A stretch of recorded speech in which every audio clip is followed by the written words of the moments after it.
Yeah, I think this is the one where obviously it's a tough place to play on the turf and the altitude. So it's just one of those games you got to grind out a performance, and I think we did that tonight.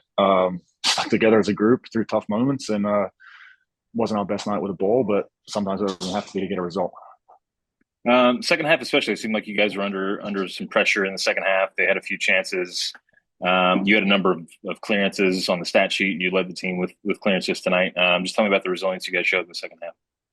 Yeah, I think that's something that's like the DNA of our team. Like we're going to stick together and get through performances like that. And I know it's not the way we want to play, sitting a little bit deeper, dropping our line, and just being tough to break down. But when we have to do it, we do it well, and we're one of the best teams in the league when we do that. So if that's how we got to find results in the end of the season and going into the playoffs, that's what we got to do to win games.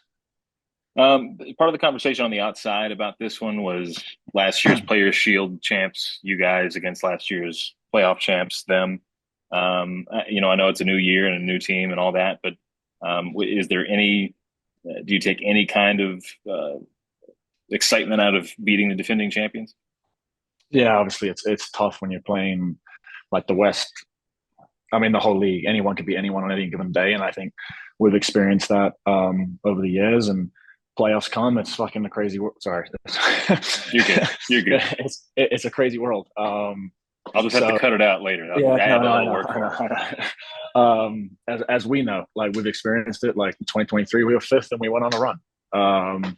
Last year, Rhode Island went on a run. So it's just playoffs happen, results happen. But it's good to know that we can come to a tough place and get a result and a clean sheet. So that's something we got to keep building off and just have it in the back of our mind, confidence that we can go anywhere and beat anyone, just like we have this year.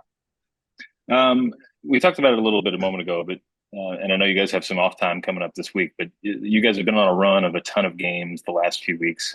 But you really have gotten results all through them, despite the travel, despite the midweek games, all that. Um, how have you guys done that over the last few weeks, getting results despite being tired and having injuries and all that stuff? Yeah. I think obviously it's credit to Danny and James and the staff for building a deep squad.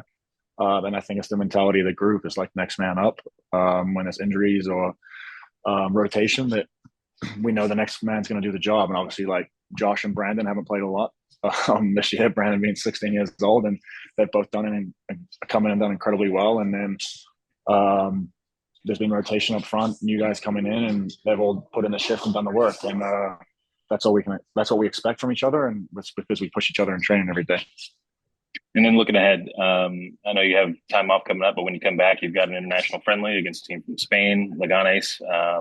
I'm sure you guys are excited to test yourselves against a team from Europe. Yeah, it's obviously exciting to play a team like that, and we're playing at a very top level over there, and it's just good exposure. It's good experience. It's something we get to enjoy, and it's another game in front of our fans. So I mean, we can't complain with that.